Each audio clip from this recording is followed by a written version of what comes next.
pinasigla, pinagpapala. Kaya patuloy kami nagkakaisa sa iglesyang ito na itinatag mo, Panginoon. Kaya maraming salamat, Panginoon, sa pabor na ito na aming naranasan. Kaya sa oras na ito, Lord, kami ay patuloy na mag-aral ng salita mo. Panginoon, dalangin po namin ang mga salita namin pag-aralan ngayon na nagbuhat sa inyo. Naway ipatid ito sa aming puso at isipan upang sa ganun, Panginoon, may sa buhay namin ito. At sa ganun, Panginoon, anumang mga pangako mo, kami ang siyang tunay na magbenepisyo. Maraming salamat at bilang sa paglingkod ng patuloy mong ginagamit. Tulungan mo ako. Dalhin mo ako sa mensahe na ayon sa bawat isa magbibigay sa kanila ng kalakasan espiritual. Maraming salamat sa tagumpay sa tanging pangalan ni Jesus. Amen and amen. Hallelujah. Palapakan natin muli ng ating Panginoon. Hallelujah, Jesus. At sa gabing ito po yung ating pag-aralan. Ito po yung talata, ito yung tema ng ating pagsalusaluhan. Sabi nga dito, in unity, there is victory. Kaya ako naniniwala na totoo po ang pagkakaisa. Ay nandun po yung tagumpay. Kasi hindi po talaga pwedeng magtagumpay kung isa lang. Kaya pag nagkakaisa, ay sigurado na nandun talaga yung tagumpay. Kaya nga nakarating tayo sa ika-7 taon na anibersaryo dahil nagkakaisa po tayo. Napagtagumpayan po natin yung hamon sa buhay, digmaan. Kaya nagtagumpay tayo. Kaya itong darating Friday, mag-start po yung conference, no? Kaya nga salamat po sa bawat isa na nagkipagbaka, nakiisa, nakidigma, at dahil dyan ay nakarating tayo sa ika-7 taong anibersaryo. Kaya in unity, there is a victory. Kaya sabi nga sa Pilipos chapter 2, verse 2 hanggang 5, ang sabi dito, Pilipos chapter 2, verse 2 hanggang 5, lubusin ninyo ang aking kagalakan, magkaroon kayo ng isang kaisipan, magbuklod kayo ng isang pag-ibig, at mag-isa kayo sa puso't diwa. Huwag kayong gumagawa ng anuman dahil sa pansariling layunin o pagyayabang. Sa halip, bilang tanda ng pagpapakumbaba, ito rin ninyong higit ang iba kaysa inyong mga sarili. Verse 4, pag malasakitan ninyo ang kapakanan ng iba, at hindi lamang ang inyong sarili, naway magkaroon kayo ng kaisipan na tulad ng kay Kristo. Purihin, dakilain ang salita ng Diyos sa ating pagkabasa. So, ito po yung ating paghimay-himay ngayon. So, una, ano pong sinabi dito na ating sunod? Ito po yung una nating pag-aralan. In unity, there is a victory. Kaya makinig tayo. Listen the instruction. So kung gusto natin talaga na makiisa o unity, ay nandun po yung makikinig po tayo. Dahil sa isang congregation o sa isang samahan, mayroon pong pinagkatiwalaan ng Panginoon doon para magbigay sa atin ng instruction. Ngayon sabi dito ni Pablo, sabi dito, mga kapatid, ako'y nakikiusap sa inyo sa pangalan ng ating Panginoon Kristo, magkaisa kayo at huwag magkabahabahagi, maging sa pagkaunawa at pagpapasya.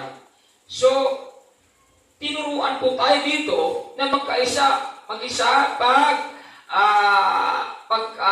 magkakaisa tayo. Diba? Sabi dito, magkaisa kayo at huwag magkabahabahagi, maging sa pagkaunawa at pagpapasya. Pagkaunawa at pagpapasya, dapat nandun yung pagkakaisa. Diba? Upang sa ganun, mayroon talagang tagumpay dun sa plano natin bilang mga Kristyano. Yung pagkaunawa, no? Mag-unawaan, kailangan nandun yung pagkakaunawa sa bawat isa. Magkakaisa tayo. Marunong tayong intindi, marunong tayong unawa doon sa samahan. Upang sa ganun talagang makipakita natin na nakikipag-isa tayo doon sa isang simbahan. Di ba? Doon sa isang congregation, mga kaibigan. Pagpapasya o kung anong napagpasyahan sa isang leader, kailangan makaisa po tayo. Huwag tayong lumihis. Huwag tayong kumontra. Upang sa ganun, nandun talaga yung tagumpay. Nandun yung victory na tinatawag natin. Mag-successful tayo kung talagang yung pag-aunawa at pagpapasya ay talagang nagkakaisa tayo dyan. Napakaganda kasi sa isang Kristiyano na may unity. Kasi pag walang unity, mga kaibigan, hindi po nag-i-effort yung ilan. Kaibigan. Wala po talagang ka-effort yung ilan kung hindi talaga makipag-isa yung ilang Kristiyano. Kaya useless po sa isang samahan kung yung ilan hindi nakikipag-isa, wala po mga kaibigan tibay ang isang samahan. Wala pong magandang pundasyon kung yung ilan ay nagkanya-kanya. Kaya nung unang panahon pa lamang, si Apostol Pablo ay ito po, nakikiusap po siya sa pamilya, huwag magkababahagi, kanya-kanya baka mo, di ba? Kaya huwag tayong ganoon, mga kaibigan, magkaisa talaga upang magtagumpay po anuman ang ating pangarap, anuman ating nais, anuman ang nais nating marating sa gawain ito. Magtatagumpay tayo dahil sa nandun yung pagkakaisa natin bilang mga Kristiyano na binangon at binago ng ating Panginoon. At ako'y naniniwala sa mga tutong Kristiyano, mga tunay, talagang pinalago, pinaunlad ng ating Panginoon, yung unity ay talagang nasa puso nila yan. Handa silang magsakripisyo, handa silang magtiis, handa silang masugatan. May pakita lang sa kanilang puso't isipan yung salitang unity ay nasa kanila. Di po ba palapakan natin ang ating Panginoon?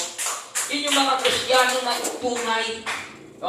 Yun yung mga Kristiyano may puso talaga pagdating sa kaharian ng ating Panginoon. Yung mga Kristiyano na deserving, na tatanggap ng pabor mula sa ating Panginoon. Yung mga Kristiyano na magtatagumpay din sa kanilang pangarap sa buhay. Sapagkat nagkipag-isa siya sa kaharian ng ating Panginoon. Nagkipag-isa siya kung anuman ang mandato, kung anuman yung talagang pangarap ng isang iglesia, kung anuman yung layunin ng isang iglesia, lumawa, ay nandoon ang kanyang pakikisa. Dahil yung puso na niya na paparangalan ng ating Panginoon. Sapagkat once na tayo nagkipag-isa sa gawain ng ating Panginoon, wala tayong binibigyan ng papuri dyan, kundi ang ating Panginoon. Di po ba? Siya po ang ating binibigyan papuri. Kaya tayo nakikipag-isa sa pagulad, paglawak, kumilos tayo, gumawa tayo, nasugatan tayo, di bali. Dahil tunay na tayo po'y nakikipag-isa sa kaharian ng ating Panginoon. Dahil siya ang tunay nating pinaglilingkuran. Palapakan natin ang ating Panginoon. Di po ba? Yun yung mga Kristiyano, mga kaibigan. Kaya pinapaalalahanan po tayo ng tawa. Yun ho ang ating gagawin. Na sa ganun, hindi lang yung 7 taon na tagumpay na ating mararanasan. Kundi ang dami pang taon na mararanasan na tayo ay nagkakaisa. Sama-sama. Nagpupuri. Dahil talagang unity ay nasa ating puso't isipan. Hindi tayong urong, hindi tayo nagtatampo, hindi tayo nagdududa, wala tayong ibang iniisip, kundi makipag-isa. Dahil ating ginagawa ito dahil sa kapurihan at karangalan ng ating Panginoon na siyang nagbago sa ating buhay. Palapakan natin ang ating Panginoon. Yun po ang talagang ginagawa ng mga Kristiyano. Sabi dito, chapter 2, verse 3, huwag kayong gumagawa ng anuman dahil sa pansariling layunin o pagyayabang. Pinagpawalan mga Kristiyano, yung pansarili mo, yung mga ayaw mag-isa, di ba? Pag hindi ka marunong mag-isa, magsasarili ka na lang. Di ba? Kaya na lang yan ako, di ba? Pangit pakinggan. Pangit tingnan, tapos you are in the, you are your part of the ministry, tapos kung mayroon pong, mayroon tayong dapat gawin, tapos ikaw ay hindi mag-isa, kaya, ibig sabihin, pansarili yan, nagyayabang tayo mga kaibigan. Salip, anong gagawin natin? Bilang tanda ng pagpapakumbaba, ituring ninyo higit ang iba kaysa inyong mga sitwasyon. Ituring natin yung iba na higit kaysa sa agrami, mga kaibigan. Diba? Ituring natin na mas mahalaga ang iba kaysa sarili natin. Kasi ganun yung puso ng Panginoon sa atin eh. Diba? Talagang binibigyan tayo niya ng halaga. Itinuring niya tayo na talagang precious. Bakit? Biruin mo, ang kanyang ginamit para tayo tubusin buhay niya. Eh, sino magagawa nun? Wala magagawa nun, siya lang. Grabe ginawa ng Panginoon. Kaya puso na niya yun. Ang kanyang itinuturo sa atin, puso niya ito. Kaya kung ikaw at ako, Kristiyano, mas pinapahalagahan mo ang kanyang kaharian kaysa buhay mo. Wow, milyonaryo ka pagdating sa pananampalataya sa Panginoon. Bakit? Lalong pinapahalagahan ang gawain ng Panginoon. Lalong lumingin manahal ang gawain ng ating Panginoon kaysa sarili mo. Ibig sabihin, pangalawa lang sarili mo. Una mo ang gawain ng Panginoon. Sapagkat pag inuuna mo ang gawain ng Panginoon, siya ang inuuna mo dito. Kasi paano mo naman ipakita ang pagmamahal mo, Panginoon? Paano mo na ipakita ang kanyang ang pag-uuna mo sa Kanya, ang pag-priority mo sa Kanya? O hindi mo man sa pagkita ng physical. Siyempre doon sa kaharian o gawain ng ating Panginoon. Di po ba? Kasi we are part in one body in Christ. Kaya dito may papakita. Magkikipag-isa ka. Lagi mo siyang inuuna kaysa sarili mo. Mga kaibigan, walang ibang natutuwa dyan kundi ang ating Panginoon. Biruin mo, magagawa natin yan. Bakit? Kasi na-apply natin ang talatang ito eh. Gusto kasi ng Panginoon na kung anong katangian mayroon siya, makita sa buhay ng bawat isa. Na sa yung pamor ng pangako ng Panginoon, ikaw ang magtamasa, palapakan natin ang ating Panginoon. Kaya nga itinuturo niya ito, gusto ng Diyos mag-comply ng bawat isa, mga minamahal. Naiyak ang Panginoon pag hindi mo mag-comply ito. Bakit? Ayaw niya na hindi ka pagpapalain. Pero paano ka pagpapalain kung hindi natin i-comply ang kanyang itinuturo sa ating buhay sa pamagitan ni Apostol Pablo? Diba? Sabi ko nga lagi sa inyo, hindi po ang disconsity doon.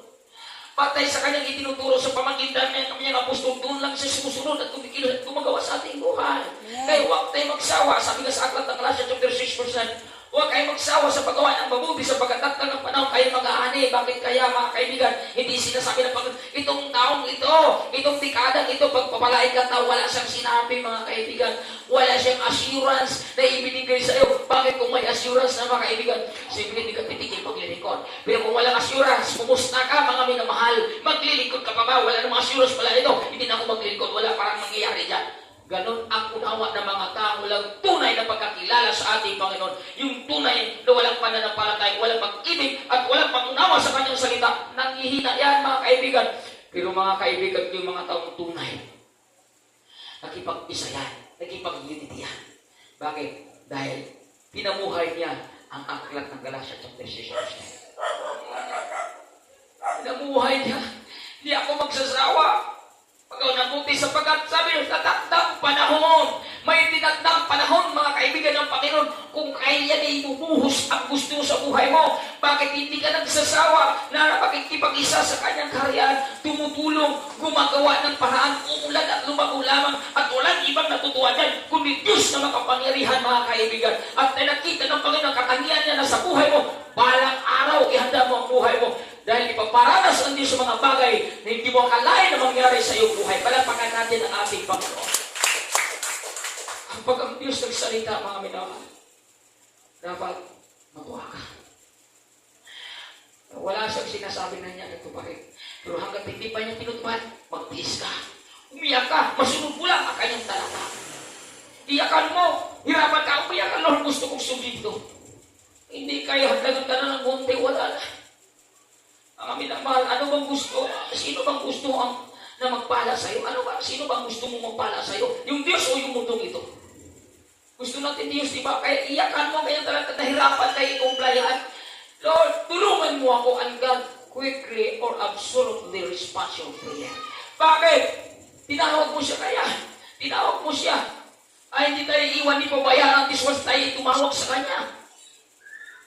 Pag tayo lumapit sa Kanya, mga kaibigan, ay hindi niya tayo makipagtanggihan. Humingi kayo at kayo bibigyan, sabi ng Panginoon sa aklat ng Matthew 7 verse 7. Yan ang gusto niya kasi once na lumapit ka sa Kanya, sa panahon na hirapan ka, dahil gusto mo i-comply ang talata niya, tutulungan ka niya, mga kaibigan. Dahil alam niya na ang i-comply mo, hindi lang para sa iyo, kundi kapurihan ng Kanyang pangalan. Amen. Hindi kapurihan ng kanyang pangalan, hindi kanya pagbawalan, hindi kanya tanggihan. Tutulungan ka ng Panginoon, mga kaibigan. Sapagkat tama yung puso mo, tama yung layunin mo para maparangalan ang ating Panginoon Kristo. Hindi lang sarili mo. Kaya napaka-importante, mga kaibigan, na unawain natin kasi kung hindi natin unawain ang kanyang itinuturo sa atin, mayroon sa isang mata, yung salitang unity, mawawala sa iyo. Sayang, mga minamahal. Kailan mawawala yan? Alam naman natin, nawawala yung salitang unity sa ating puso't isipan pag inuuna na natin yung sarili natin, pag nakikita natin yung kawalan, pag nakikita natin yung kahirapan, pag nakikita natin yung mga bagay na hindi magkakadumating sa ating buhay, yung salitang unity, bahala na kayo dyan. Delikado yun pag ganun ang dumating sa iyong puso't isipan. Bakit? Sira na sa buhay mo yung unity. Pag nasira sa iyo yung salitang unity sa buhay mo, there is no victory. At anong pangarap mo, mga kaibigan? Ba't ganun, Lord? Matagal na ako naglilingkod, hindi pa kita nararanasan. Matagal na ako sumunod sa iyo, bakit? Para bang hangin lang? Na wala akong naramdaman kung sino ka sa buhay ko. Paano mo mararamdaman, kaibigan? Yung salitang unity, hindi makikita sa buhay mo. Failure tayo. Umatras tayo.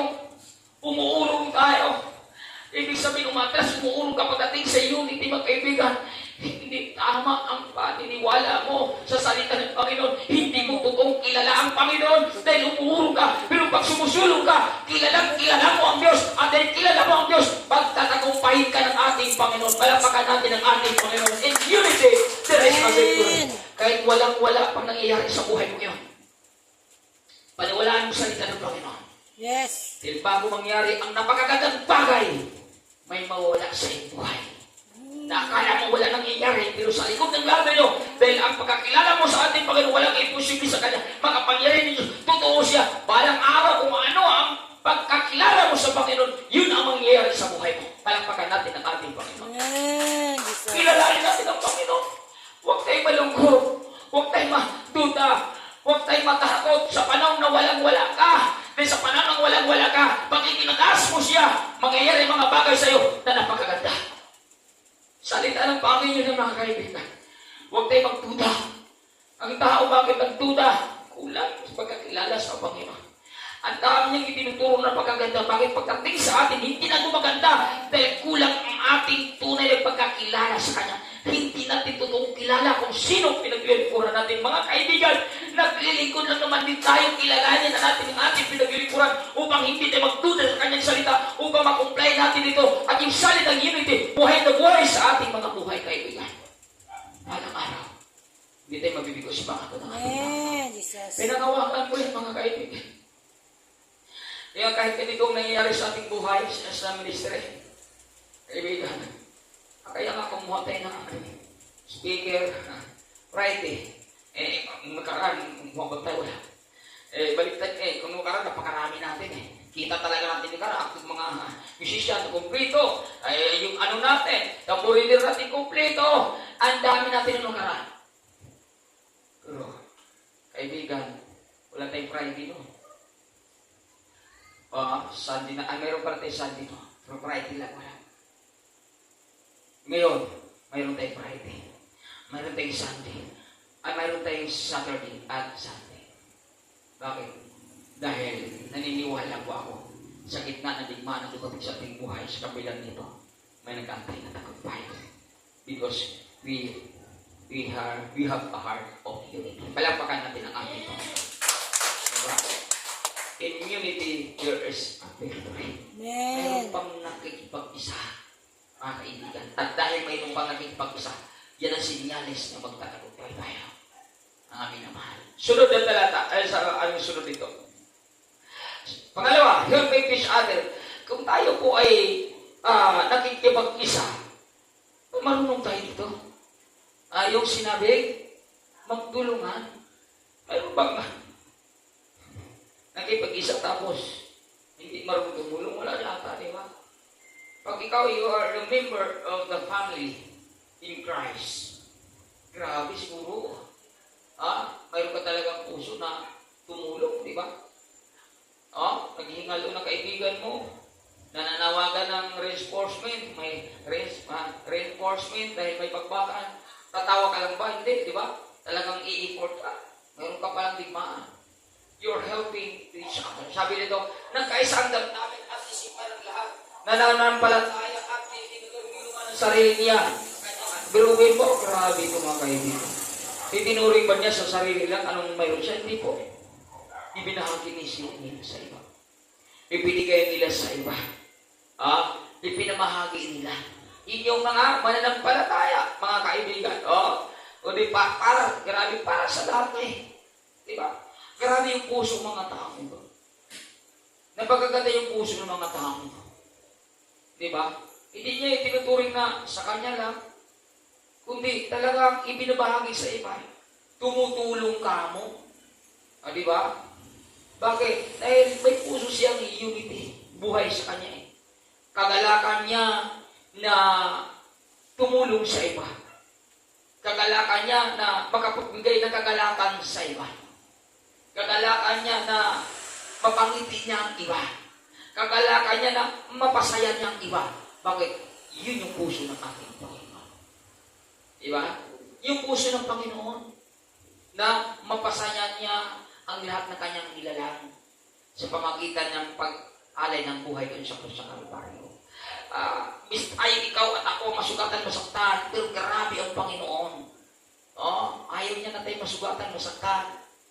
Pinako niya ang lahat. Ganun tayo kamahal ng ating Panginoon. Diba? Puso niya yan. Kaya yung pagtulong sa kanya niya nagmula. Ginawa na niya at itinuro niya. Kasi gusto talaga ng paggawin natin kung ano itinuro niya sa atin. Kaya kaibigan, para sa ganun, pag may exam dito, pasado ka. Ang daming bumagsak pagdating sa exam eh. Diba? Nakakalungkot eh. Pagdating exam, wala na. Nga. 1 plus 1, 11. Bagsak ka kaibigan.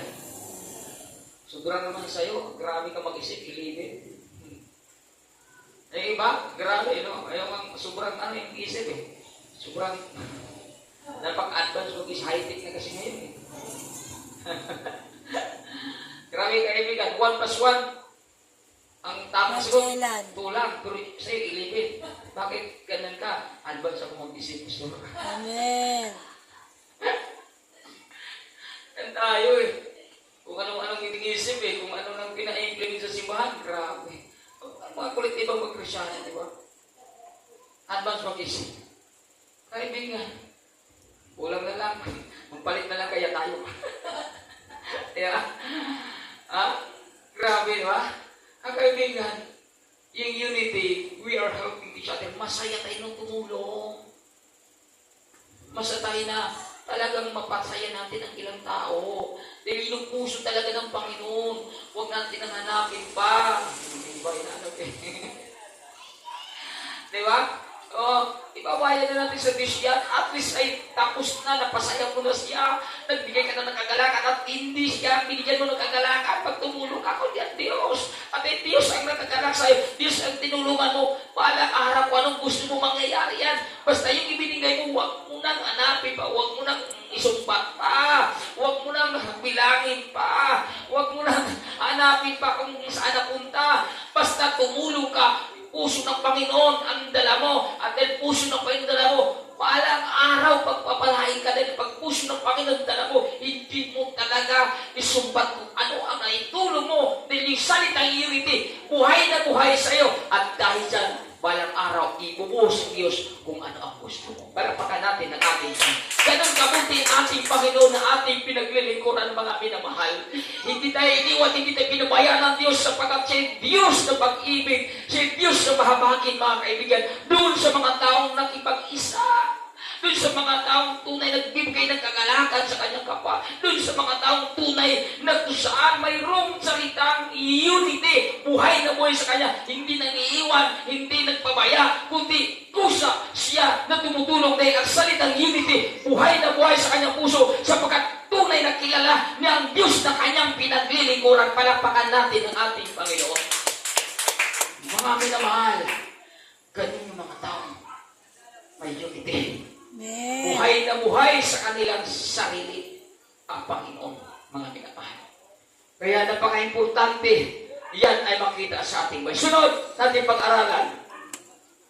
And then, 1920, tandaan din ninyo, kung ang dalawa sa inyo ay nagkaisa dito sa lupa, sa paghingi ng anuman, ito'y ipagkaloob sa inyo ng aking amang nasa langit, sapagkat saan man may 2 o 3 nagkakatipon sa pangalan ko, naroon akong kasama nila.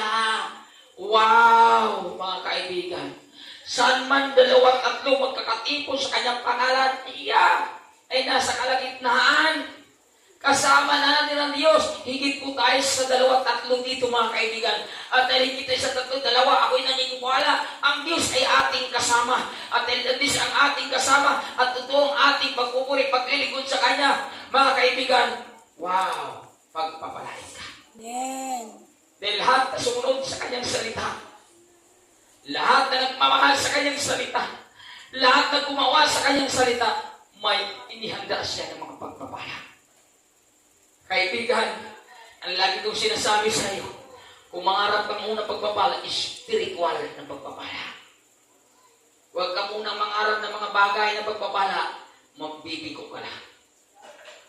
Pero pag pinagpapala ka ng spiritual, pag nakita mo na pinagpapala ka ng spiritual, hindi ka na umurong, hindi ka na nagdududa, patuloy ka na naglilingkod sa Panginoon, patuloy na ikaw ay talagang sigasig, masipag, walang absent, walang duda sa pagsunod mo sa kalooban niya. Talagang nag-apoy ka sa paglilingkod sa Panginoon. Wala na makahadlang sa iyo pagdating sa pagsimba. Wala na makahadlang sa iyo pagdating sa inigang activities. You are always visible. Ibig sabihin, mga kaibigan, ikaw ay pinagpapala na ng spiritual. At pag pinagpapala ka ng spiritual, later on, yung mga bagay na gusto mo sa iyong buhay, pawang idaragdag ng Diyos yan sa iyong buhay. Palapakan natin ang ating Panginoon. Pero pag hindi ka pa napipapala spiritual, ikan, kamangarap. Ako tayo mangarap. Kaibigan, hindi biro po yung mga tinuturo ng Panginoon sa ating buhay. Kailangan ma-comply natin ito. Kung hindi tayo pinagpapala spiritual, paano yung mga material mga? Wala akong mangyari yan. Amin na mahal. Kasi lahat ng kanyang itinuturo, tandaan po natin lahat ng kanyang itinuturo sa atin. Pag makumply natin ito, pag may sagawa natin ito, mga kaibigan, sigurado, pinagpapala ka sa Espiritu. Pero kung hindi mo makumply, ang dami mong inisip, ang dami mong katulad, anong dahilan? Yun ay pinagpapala sa Espiritu. Kaya talking about blessing the Spirit, build po tayo. Blessing spiritual. Ibig sabihin, nandito pag-ibig, puspus tayo ng kanyang Espiritu. Amen. Pinagpapala tayo spiritual. Puspus yan. Ako na nga, bunga ng Espiritu ay pag-ibig. Ngayon, pag-ibig. Mga kaibigan, talking about love. Love yan galing sa Diyos. Kanyang itinuturo ko. Siguradong gagawin natin. Diba? Sigurado na mahalin natin. Sigurado yung salitang unity ay hindi nawawala sa atin. Kung ano yung mandato, kung ano yung pinag-usapan, kung ano yung plano, kung ano po yung na-implement, na-implement sa gawain ng Panginoon, kaysa ka. Di ba? Hindi ka sigurista. Kaysa tayo, ibig sabihin, wow, nag-isa kayo. Sige, gawa na. Bakit po? Dahil tama po ang ating puso pagdating sa salitang unity. In unity, there is a victory, mga kaibigan. Kaya ako'y naniniwala, mga kaibigan, na magtatagumpay tayo once may puso tayo ng unity sa ating sarili. Mga minamahal. Sunod natin pag-aralan. Every 36, huwag natin biruin mo. Huwag natin kaligtan ng paggawa ng mabuti, pagtulong sa iba, sapagkat yan ang hain na kinalibdan ng Diyos. Yung mga taong tumulong, hindi kinalimutan. Hindi kinalimutan ng tumulong, paggawa ng mabuti. Kanino? Sa iba. They are helping each other. Bakit? Yung salitang unity ay buhay na buhay sa Kanya. Kaya mga kaibigan, kung yun yung puso natin, magtatagumpay na sa pangarap natin. Kasi walang ibang nag-delight nito kundi ang Panginoon. Amen. Kaya sabi ko sa aklat ng 37, verse 4, delight yourself in the Lord and He will give the desire of all of your heart. Pero imo, I will give the desire of all your heart. Grabe, lahat ng desire mo sa puso mo ay ibibigay ng Diyos pag ma-delight mo siya. Wow. Ito, sino ma-delight nito kung gagawin natin ito? Nakipag-isa tayo. And then, nag-isa tumulong tayo. Gumawa tayo ng kabutihan. Hindi kasamaan. Hindi natin kinikismis kung anong mga bagay. Patay na sa atin yung kismis na yan. Pag mayroong tayong ini-implement na gagawin, nag-isa tayo. Tumulong tayo, hindi tayo nagreklamo. Hindi natin kinikismis sila. Kundi tumutulong tayo dahil, hindi natin kalimutan yung pagmabuti sa paghain na. Alin? Grabe ang ganda. Hain ang kinalulugdan ng Diyos. Kaya kung gusto natin, nakalugdan tayo ng Diyos, isabuhay natin ito. Kung gusto natin, mapasaya natin ang Diyos, isabuhay natin ito. Kung gusto natin mapangiti ang Diyos, isabuhay natin ito, mga kaibigan. Iba kasi, hindi na alaala to. Alalahanin natin may itinuro ng Diyos. If you have a heart unity, ay sigurado mga kaibigan, hindi mo ito makakalimutan. Dapat may puso tayo na mag-isa upang sa ganun matutuwa sa atin ang Panginoon. Hindi lang ang matutuwa sister o si brother ka, dapat ang patuwain talaga natin ang Diyos. Diba? Kung mayroon man tayong unang pasayahin, ang Diyos. Kasi pag ang Diyos papasaya natin, lahat ng mga tanang kapaligid sa iyo, natutuwa din sa iyo. Diba? Siya dapat ang unahin natin eh. Siya ang unahin natin pagbigyan ng kagalakan. Hindi yung ibang tao. Siya muna, Lord. Gusto kong mapasaya kita. Gusto ko, Lord, na matutuwa ka sa akin. Alam naman natin kung saan ang Diyos natutuwa eh. Di ba? Alam naman natin saan ang Diyos ay nalulugod eh. Alam naman natin saan ang Diyos nagagalak eh. Ito ba, mga kaibigan, tuwang-tuwa siya. Pagkagawin natin ito. Palampakan natin ang ating Panginoon. Amen. Sunod, natin pag-aralan. Pangatlo na tayo. Loving each other. Loving each other. So, kung tayo ay nasa unity, alin po natin yung iba. Kung kayo sa Jeremiah 13:35, kung kayo may pagmamahalan sa isa't isa, makilala ng lahat na kayong mga alagad. Dibuin mo, saan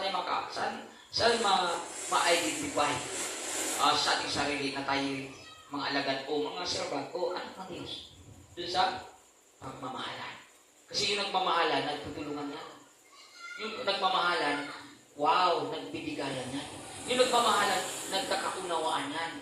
Di ba? Hindi yan sila nagsisirang, hindi nag-aaway yan, hindi nagmamahalan na yan. Kasi, ay yung puso ng ating Panginoon ng pagmamahal. Dahil sa pag-ibig, lahat ay niligtas, tinubos ng Panginoon mula sa kasalanan. Kaya pag tayo mga mananampalataya, nagtutulungan tayo, nagdadamayan tayo bilang may pagmamahal, makilala tayo na tayo alagad ng ating Panginoon. Pero kung nagsisiraan tayo, paglabas natin sa simbahan, ibinaang natin ito sa ating amala, mga kaibigan. Tayo na mismong sumira dun sa kaugnayan natin sa Panginoon. Nakakalungkot ng gano'n, di ba? Pero dahil tayo ay nagipag-isa, no? Tayo po ay nagmamahalan. Tayo ay nagmamahalan. At dahil tayo nagmamahalan, ako'y naniniwala na tayo kilala ng Panginoon at tayo mahalakan niya. Dahil ang nagmamahalan ay tunay na makilala na tayo mahalakan ng Panginoon. Diba? Ang nagmamahalan, hindi ko nagtutulungan, nagdadamayan. Bibigay ng kagalakan sa bawat isa. Yun po ang tunay na nagmamahalan. At ako'y naniniwala na sa bawat isa sa atin ay nakikita ito dahil tayo totoo na nakipag-isa sa kaharian ng ating Panginoon. We are unity in Christ. Di ba? Kaya nga, yung pagmamahalan ay nakikita sa ating buhay. Kaya nga tayo narito bilang pagmamahal natin sa Panginoon, kaya nga tayo nag-effort bilang pagmamahal natin sa Panginoon, kaya nga tayo ay tumutulong bilang pagmamahal natin sa ating Panginoon, kaya nga tayo nasugatan, nasaktan dahil sa pagmamahal natin sa ating Panginoon. Di ba? Yun po ang ating ipinapakita. Dahil sa pag-ibig natin sa Kanya, nasugatan, nasaktan tayo. Hindi lang siya. Kaya ang tao, nagmahal, hindi pwedeng hindi ka masaktan at masugatan. Diba? Pag nagmahal ka, masusugatan ka. Masaktan ka. Dahil walang taong nagmahal na hindi nasugatan at nasaktan. Ang una dyan, nasugatan at nasaktan, namatay pa nga ang ating Panginoon dahil sa pag-ibig niya sa bawat isa sa atin. Kaya tayo, masugatan, masaktan tayo. May pakita lang natin ang ating pagmamahal sa Panginoon bilang nakikipag-isa sa Kanya. Kaya, mga kaibigan, huwag natin ma-surprise. Kung mahal natin ang ating Panginoon, sugatan tayo, normal na po. Eh siya, hindi lang nasugatan, namatay pa siya para sa atin. Hinawa, mga kaibigan, huwag kang ma-surprise. Huwag kang magtampo, huwag kang magdamdam, huwag kang magduda. Sa panahon na minahal mo siya, nasugatan ka. Dahil kasama yan sa ating pagpilingkod sa Kanya. Palampakan natin ang ating Panginoon. Sunod, ano pa ba? Romans chapter 4 verse 10, magmahalan kayo bilang magkapatid at palagahan ninyo ang iba nang higit sa pagpapalagahan ninyo nila sa inyo. O nabanggit na natin ito dati kanina. Di ba? Malinaw na inulit na dito. Pahalagan. Kasi pag nagmamahal tayo, di ba? Pag nagmahal ka, di ba? Lagi mo siyang iniisip. Pag nagmahal ka, di ba? Mas pinapahalagahan mo siya kaysa sarili mo. Di ba? Pag nagmahal ka, mas inaalaala mo siya kaysa sarili mo. Di ba? Kaya, ayun ang gagawin natin sa Panginoon. Di ba? Sa Panginoon natin i-address ito. Kung mahal natin ang ating sarili, dapat mas lalo mahalin natin ang Panginoon. Kung pinapahalagahan natin ang sarili, lalo pinahalagahan natin siya. Paano ba natin siya palagahan? Hindi naman natin siya Basta paano kung palagahan na hindi ko naman siya nakita eh. Kahit anino nga, hindi nga eh. Paano ko siya magpahalagahan? Kaibigan, kaya may gawain, may mga gawain, may mga activity, mayroong mga ano tayo ginagawa at tadya, biblical lahat yan. Lalo na sa pagbibigay, biblical yan, pagsunod, unity, humbleness, lahat yan eh, nandiyan sa Biblia. Alam mo, pag pinapahalagahan mo yan, siya ang pinapahalagahan natin. Siya ang pinapahalagahan natin. Kasi kung anong sinasabi niya, pinapahalagahan natin. Doon natin, pinapahalagahan siya dahil yung sinabi niya, pinapahalagahan natin. Yan ang ibig sabihin. Sapagat sa silong mula pa lamang, nandun ang salita. At ang salita ay Diyos at ang salita. Sa aklat ng Pinaposyon. Di ba? Kaya pag pinapalagahan natin ang salita niya, siya yun ang ating pinapalagahan. Di ba? Kaya mga kaibigan, kung mas mahalaga sa atin ang kanyang salita, kung binabasa natin araw-gabi ito, minahal natin ito, inuuna natin ito, ginagawa natin lagi ito, ibig sabihin, lagi nating pinapahalagahan ang ating Kristo. Pinapahalagahan ba natin ang Biblia o baka cellphone na lang talaga? Diba? Baka cellphone na lang talaga pinapahalagahan natin. Pero Biblia, wala na.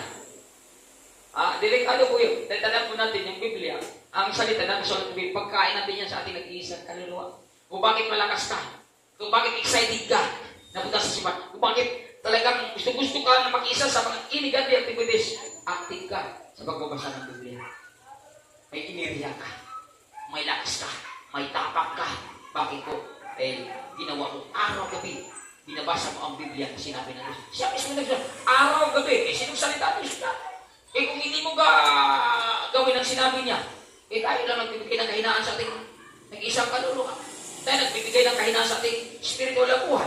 Kasi yung sinabi ng Diyos, hindi natin ginagawa. Nagmamarunong tayo. Kasi sino may problema tayo? Bakit ka nang hina, nagbibigay, naglupay-pay? Bakit nagkabo-kabo? Hindi mo na binasa ang Biblia eh. Wala nang kalakasan doon. Ano kalakasan mo? Pag itatake ka ng kahinaan, pag binubulungan ka ng kahinaan, kawan. Ano panlaban mo kung hindi ka nagbabasa araw-gabi ng Biblia? Anong sadya tayo gagamitin mo doon? Nga. Bakit? Hindi mo na ginawa ang sinabi niya. Pag Diyos nagsalita, gawin natin ang kanyang sinasabi upang may gagawin siya sa atin sa panahon may digmaan. Di ba? Tinuturo Dapat, kung anong itinuturo, gawin po natin upang may gagawin natin sa ating buhay. Di ba mga kaibigan, napaka-importante yan na bigyan natin ng halaga. Pahalagahan natin ang mga itinuturo niya, ang kanyang mga isinasabi niya. Kung hindi natin gawin mga kaibigan, kaya nga yung ating paglilingkod parang tipaklong Bakit? Hindi talaga natin hindi na talaga persistent o consistent doing the will of God about reading the Bible. Diba? Kasi ako naniniwala, if you are reading the Bible day and night, mga kaibigan, ako naniniwala na lagi kang visible sa karya ng ating Panginoon. Yung binasa mo araw gabi, tapos wala kang natutunan doon, hello? Pag binabasa mo araw gabi ang Kristiyan salita, may natutunan ka. At pag may natutunan ka, makikita sa buhay mo yan. At dahil nakikita mo sa buhay yan, ito totoo. Na ano mo sinabi ng isang kasulat sa Biblia, naiintindihan mo. Pero kung hindi natin binabasa, hindi maintindihan ng ating pagsunod sa kalooban niya. Kaibigan, mahalin natin ang itinuturo niya. Palaga natin ang itinuturo niya. Bilang tunay na ipag-isa sa karya ng ating Panginoon. Na, in unity, there is a victory. Kaya, mag-isa tayo. Upang sa ganun, may magagawa din sa ating buhay. Kasi alam mo, ang Diyos gumawa at kumikilos lamang sa atin kung gawin natin ang kanyang mga sinasabi. Pero kung wala tayong gagawin, ang gusto lang natin, Diyos ay gagawa sa atin. Pero itinuturo natin sa atin, ayaw naman natin gawin. Para bang mas magaling pa tayo sa Diyos. Gusto natin, pasunurin natin ang Diyos. Pero tayo ayaw nang sumusunod sa sinabi niya, sa kasulat sa Biblia, para nakakahiyaya tayo. Lord, tulungan mo ako may lindol. Lord, tulungan mo ako may suno. Lord, tulungan mo ako. Anak, sa panahon na lagi akong nausap sa'yo, kumusta ka? Nung kailangan kita. Diba? Kung magsalita pa natin sa'yo, kumusta ka? Nung kailangan kita. Diba? Sayana ka, malakas ka, masigla ka. Mayroon akong ginagamit ng mga tao para paalalahanan ka, pero itsapira ko sa'yo. Hindi mo ako pinapalagahan. Sabi na, palagan mo ako higit sa buhay mo, pero wala kang pakialam. Kapag dahil ka dito, na, nangyari ko sa'yo, dahil malayo ka na sa puso mo. Minsan, pinalalahati na Panginoon sa kanyang mensahe. Bakit minsan hindi natin inintindi ang itinuturo sa atin? Kaya mga kaibigan, intindihin natin, dahil walang itinuturo ang Diyos, mapasama tayo. Lahat ng itinuturo, mapaputi tayo. Pero minsan, hindi natin na-comply. Bakit? Dahil may kaaway tayo. Kaaway, John 13, verse 10, lagi kong binabanggit. Narito siya upang patayin niya ang ating paniniwala. Wasakin niya ang pananampalataya natin. Nakawin niya yung pag-ibig natin sa Diyos. Ano? Narito siya pumatay kung nakaw pagwasak. John 13, verse 10. Grabe yung trabaho na. Trabaho na yan, bigyan ka ng kahinaan. Para mawasak paniniwala mo sa salita ng Panginoon. Grabe. Prago, sa pangalan na siya, demonyo ka. Di ba? Ang kaibigan, ang sarap maglingkod sa Panginoon. Sana po may tingin natin. Gawin po natin ang itinuturo sa atin dahil napakasarap na mabigyan natin ng papuri ang Panginoon. Huwag natin katamaran yung itinuturo. Pahalagaan natin ang itinuturo niya sa atin. Kasi pag nagpahalagaan natin ito, mga kaibigan, siya ang pinapahalagaan natin. Pinapahalagahan natin. Pag pinapahalagahan mo gawin naman, pinahalagahan mo kapao, sino bang binigyan mo importansya sa sarili mo? Sino bang binigyan mo halaga sa buhay mo? Alam mo, sa Diyos mo yan ginagawa. Kung nababasa natin sa Aklat ng Matthew, chapter 25, yung mga niligtas. Anong sabi ng kanyang niligtas? Panginoon, kailan namin kayo nakita? Nagutom at aming pinakain. Kailan namin kayo nakita? Nauhaw at aming pinainom. Kailan namin nakita, Panginoon, magulog at aming pinuntahan. Kailan kami kita hubad at aming binihisa? Sabi ng Panginoon sa kanila, kung ginawa niyo ito sa pinakahamak ng kapatid nito, sa akin ang ginawa. Guruin mo. Nagsalita yung mga iniligtas sa Panginoon. Basahin natin sa Aklat ng Matthew chapter 25. Gulat sila. Hindi namin kayo nakita, Panginoon, na tinulungan, pero yung ginawa pala natin sa ating kapwa, yung pagpapahalaga pala natin sa kapwa, sa kanya pala natin ginagawa niya. Kaya mga kaibigan, hindi sayang yung ating pagpapahalaga sa karya ng Panginoon.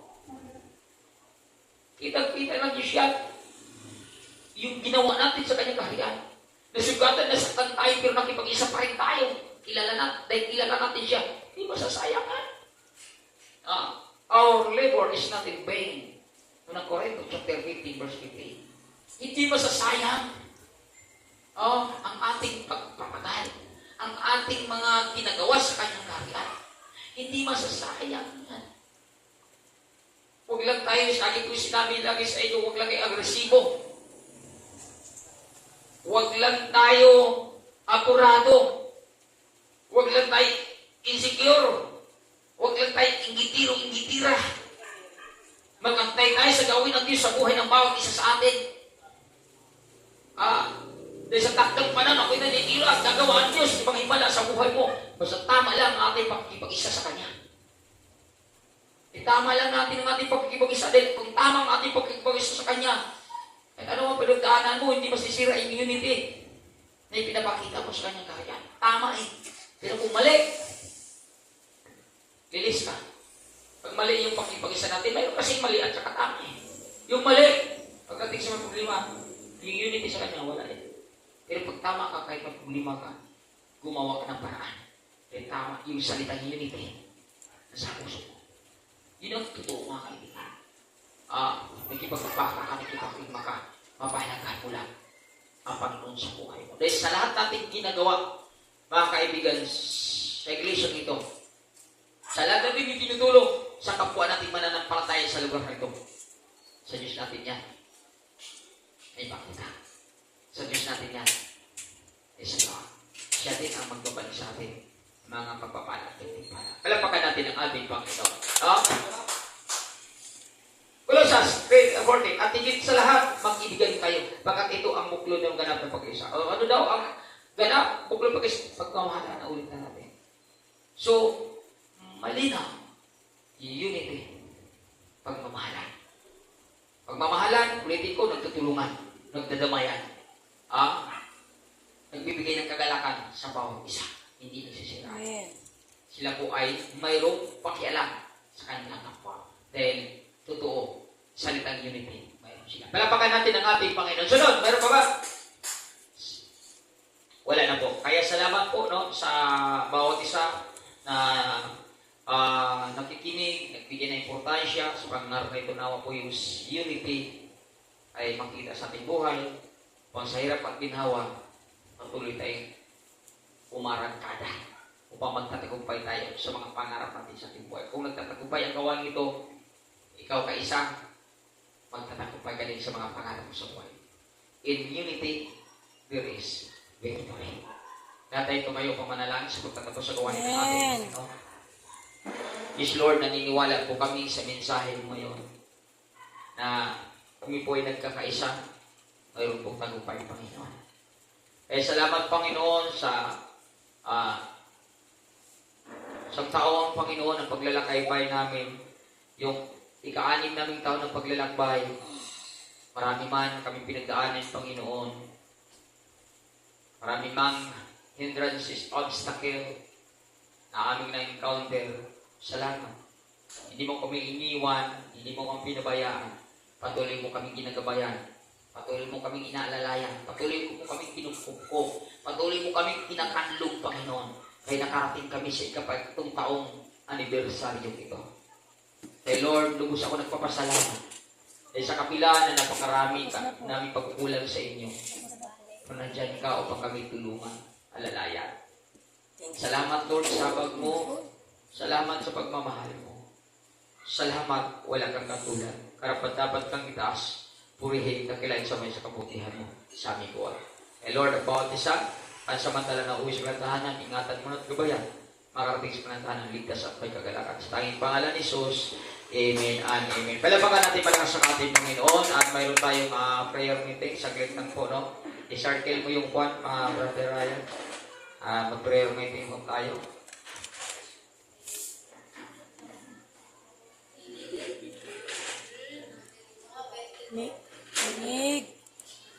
Nick. Ano mo nga? Katan mo na.